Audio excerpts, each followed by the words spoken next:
अभियोग थिला आमे सांबादिक सम्मेलन में सफा सफा कहीलु ओडिशा राजनीति में 5 जन 4 जन तमिल ऑफिसर माने ओडिशा को चलाउछंती माननीय मुख्यमंत्री किसी जानू ना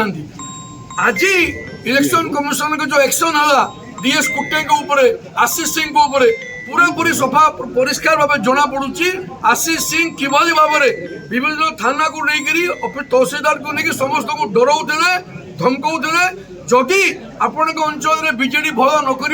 आपण को महाबोधी एरिया को ट्रांसफर करूँ ए प्रकार विभिन्न धमक चमक दिया तथ्य सामने को आसूची जहाँ इलेक्शन कमिशन के नोटिस को ग्राउंड रू जाइए एक्शन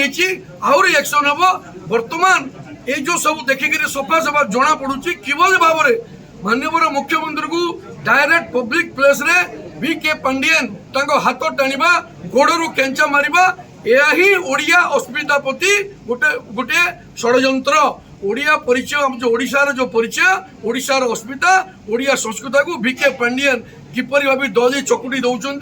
समग्र ओडिशा भारत वर्ष देखला निश्चित भाव ओडिशार जनसाधारण आप संज्ञान नेबे एवं जून 4 रे जब रिजल्ट बाहर जना पड़ तमिल बाबू कौटी जी जून 4 पर भारतीय जनता पार्टी सरकार आसब निश्चित भाव आगामी दिन में सबू प्रकार कार्यानुष्ठान ग्रहण करा